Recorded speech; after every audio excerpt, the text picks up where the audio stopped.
আল্লাহ পাক রব্বুল আলামিন কোরআনে হাকিমের সূরাতুল মুলকের 2 নম্বর আয়াতে কারিমার মধ্যে বলেছেন, আল্লাযী খালাকাল মাউতা ওয়াল হায়াহ, যে আল্লাহ তাআলা মানুষের মৃত্যু এবং জীবনকে সৃষ্টি করেছেন। এই কথাই বোঝানোর জন্য, এটাই জানানোর জন্য, লিয়াবলুয়াকুম আইয়ুকুম আহসানু আমালা, যে তোমাদের মধ্যে কে উত্তম আমল করে, তোমাদের মাঝে কে ভালো আমল করে, এটাকে যাচাই বাছাই করার জন্য, এটাকে পরীক্ষা করার জন্যই আল্লাহ তাআলা হায়াত ও মউতকে সৃষ্টি করেছেন। বলেন সুবহানাল্লাহ। তাহলে এখান থেকে আমরা বুঝতে পারলাম, এই যে আমরা জীবিত আছি, আবার মারা যাব, আমাদের পূর্বপুরুষ অনেকেই চলে গিয়েছেন, তো এগুলো এই সিস্টেম কেন? আল্লাহ পাক এমনি চাইলেই সরাসরি জান্নাতের ভিতরে ঢুকে দিতে পারতেন।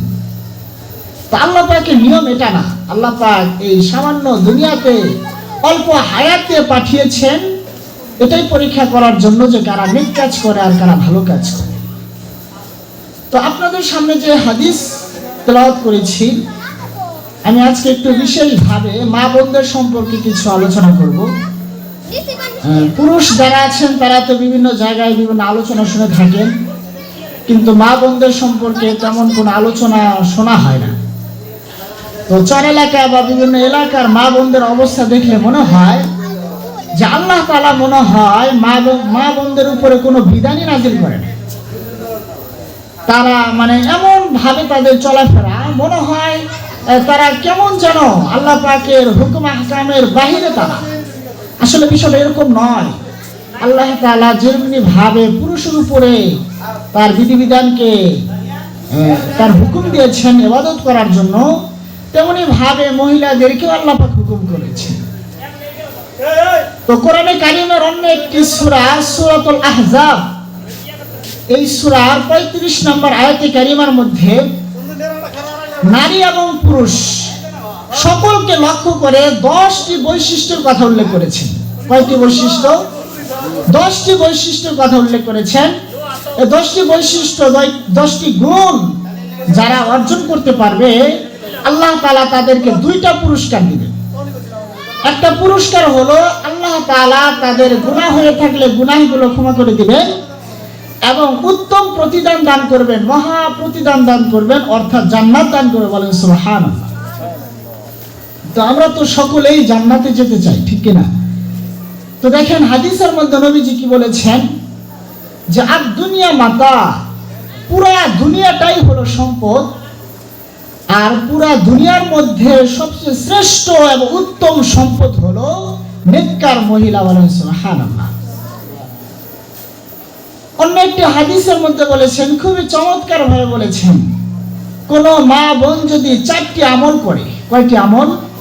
4টি আমল যদি করে, তাহলে কাল হাসরের মাঠে আল্লাহ পাক তাদেরকে বলবেন ফেরেশতার মাধ্যমে, যে তাদেরকে বলে দাও তারা জান্নাতের যেই দরজা দিয়ে ইচ্ছা করে ওই দরজা দিয়েই যেন জান্নাতে প্রবেশ করে। বলেন সুবহানাল্লাহ। 4টি কাজ কি? 1 নম্বর হলো 5 ওয়াক্ত নামাজ পড়া। কি পড়া? 5 ওয়াক্ত নামাজ পড়া, রমজান মাসে রোজা রাখা, এবং স্বামীর বৈধ আদেশ, যাদের বিবাহ হয়েছে স্বামীর বৈধ আদেশ পালন করা, এবং নিজের লজ্জাস্থানের হেফাজত করা, অর্থাৎ পর্দায় থাকা। নবীজি কিভাবে হাদিসের মধ্যে বলেছেন, নবীজি সাল্লাল্লাহু আলাইহি ওয়াসাল্লাম হাদিস শরীফের মধ্যে বলেছেন, ইযা সাল্লাতিল মারআতু খামসাহা, যখন কোন মহিলা 5 ওয়াক্ত নামাজ আদায় করবে, ওয়াসামাত শাহরাহা, এবং রমজান মাসে রোজা রাখবে, ওয়া আতাআত বা'লাহা, এবং তার স্বামীর আনুগত্য করবে, ওয়া হাফিজাত ফারজাহা, এবং তার লজ্জাস্থানের হেফাজত করবে। এই 4টি গুণ যারা অর্জন করতে পারবে, এই 4টি আমল যে মহিলারা করবে, যে মা বোনেরা করবে, তাদেরকে কাল হাসরের মাঠে বলা হবে, তোমরা যাও জান্নাতের যেই দরজা দিয়ে ইচ্ছে তোমরা জান্নাতের মধ্যে প্রবেশ করো। বলেন সুবহানাল্লাহ। চারটি আমল খুবই সহজ। বিশেষ করে আমার মাইকের আওয়াজ যত দূর যাচ্ছে, অবশ্যই মা বোনেরা আমার আওয়াজকে শুনতেছেন, মেহরবানি করে আমল করার চেষ্টা করবেন। 5 ওয়াক্ত নামাজ পড়া ইচ্ছা করলেই পড়া যায়। দেখা যায় অলসতাবশত বা বিভিন্ন কারণে, হেলাই খেলার কারণে অকারণে আমরা নামাজকে ছেড়ে দিই।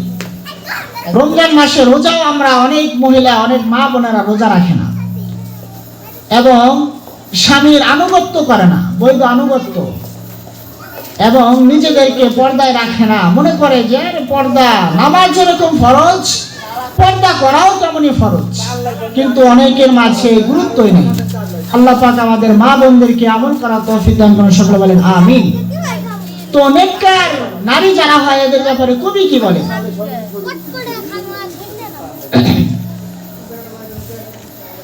নারী জাতি শ্রেষ্ঠ জাতি এই বাগানের ফুল, নারী জাতি শ্রেষ্ঠ জাতি এই বাগানের ফুল, তাদেরকে ভালোবাসেন আল্লাহ রাসূল, তাদেরকে ভালোবাসেন আল্লাহ রাসূল। শ্রেষ্ঠ নারী, শ্রেষ্ঠ মহিলা যে মা বোনদের মাঝে হযরত খাদিজা রাদিয়াল্লাহু তাআলা আনহার মতো গুণ থাকবে, হযরত আয়েশা সিদ্দিকা রাদিয়াল্লাহু তাআলা আনহার মতো বৈশিষ্ট্য থাকবে, এই সকল নারীরাই হলো এই দুনিয়া নামক বাগানের মধ্যে শ্রেষ্ঠ ফুল। বলেন সুবহানাল্লাহ। এই জন্য মহতারাম হাজিরিন, মা বোন যারা আছেন তারা এই আমলগুলো করার চেষ্টা করবেন। এবং সূরা আহজাবের 35 নং আয়াতে কারিমার মধ্যে যে 10টি বৈশিষ্ট্যের কথা বলেছেন, নারী এবং পুরুষ সকলকে একসাথে করে, সকলকে লক্ষ্য করে 10টি বৈশিষ্ট্যের কথা বলেছেন। এই আয়াতে কারিমাটা নাজিল হওয়ার কারণ হলো, কোরআনের অন্যতম একটা বৈশিষ্ট্য হলো, যেখানে যেভাবে যত বিধিবিধান নাজিল হয়েছে সাধারণত পুরুষদেরকে লক্ষ্য করে বলেছেন, পুরুষদেরকে বলার মাধ্যমে নারীদেরকেও বলেছেন। যেমন আকিমুস সালাহ, এটা পুরুষদেরকে সম্বোধন করে একটা শব্দ উচ্চারণ করেছেন, আরবি গ্রামার অনুযায়ী এটা জমা মুযাক্কার হাজিরের সিগা, কিন্তু এখানে নারীদেরকে উদ্দেশ্য করা হয়েছে। তো যখন প্রত্যেকটা বিধান এরকম নাজিল হয়েছে, তখন মা বোনদেরই হলো যে ইসলামের মধ্যে কি আমাদের কোনো অংশ নাই? আমরা কি আল্লাহ পাক কি আমাদের আমল কি কবুল করতেছেন না? শুধু পুরুষদের কথাই বলে, আমাদের কথা বলে না। এরকম বিভিন্ন ভাবে যখন নবীদের কাছে অনেক মা বোনেরা আবেদন করেছেন, তাদের এই কথার জবাবেই আল্লাহ তাআলা একটি নয়, দুইটি নয়, 10টি শব্দ উচ্চারণ করেছেন, নারীদের শব্দ দিয়ে। বলেন সুবহানাল্লাহ। সেখানে 1 নাম্বার বলেছেন যে নারী এবং পুরুষ মুসলমান হবে, 2 নাম্বার বলেছে যারা ইমানদার হবে, 3 নাম্বার বলেছে যারা আনুগত্যশীল হবে, 4 নাম্বার বলেছেন যারা সত্যবাদী হবে, 5 নাম্বার বলেছে যারা বিনয়ী হবে এবং যারা দান সদকাকারী হবে, ধৈর্যশীল হবে, রোজাদার হবে, নিজেদের লজ্জাস্থানের হেফাজতকারী হবে এবং যারা বেশি বেশি আল্লাহ পাকের জিকির করবে। এরকম ভাবে 10টি শব্দ উচ্চারণ করেছেন, নারী এবং পুরুষ সকলে একসাথে। বলেন সুবহানাল্লাহ। আল্লাহ পাক রব্বুল আলামিন বলেছেন, ইন্নাল মুসলিমিনা ওয়াল মুসলিমাত, নিশ্চয় যারা ইসলাম গ্রহণ করেছে, নিশ্চয় যারা মুসলমান হয়েছে, ওয়াল মুমিনিনা ওয়াল মুমিনাত, নিশ্চয় যারা ঈমানদার হয়েছে, ওয়াল কানিতিনা ওয়াল কানিতাত, নিশ্চয় যারা আনুগত্যশীল হয়েছে, ওয়াস-সাদিকিনা ওয়াস-সাদিকাত, নিশ্চয় যারা সত্যবাদী হয়েছে, আল খাশিঈনা ওয়াল খাশিআত, নিশ্চয় যারা বিনয়ী হয়েছে, ওয়াস-সাবিরিনা ওয়াস-সাবিরাত, নিশ্চয় যারা ধৈর্যশীল হয়েছে, ওয়াল মুতাসাদ্দিকিনা ওয়াল মুতাসাদ্দিকাত, নিশ্চয় যারা দান কল্যাণশীল হয়েছে। والصائمين والصائمات নিশ্চয় যারা রোজাদার হয়েছে। والحافظين فروجهم والحافظات নিশ্চয় যারা লজ্জাস্থানের হেফাজতকারী হয়েছেন। والذاكرين الله كثيرا والذاكرات নিশ্চয় যারা আল্লাহ পাকের অধিক জিকিরকারী হয়েছে আল্লাহ তাআলা তাদেরকে দুটো পুরস্কার দিবেন। এক নম্বর পুরস্কার হলো আ'আদাল্লাহু লাহুম মাগফিরা, নিশ্চয় আল্লাহ তাআলা তাদের জন্য ক্ষমা ঘোষণা করবেন, তাদের জন্য ক্ষমা প্রস্তুত করে রেখেছেন। ওয়া আজরান আযীমা, এবং তাদের জন্য মহা পুরস্কারের ব্যবস্থা করেছেন। সুবহানাল্লাহ। এখানে আমরা 10টি বৈশিষ্ট্য 10টি গুণ আমরা পাইলাম।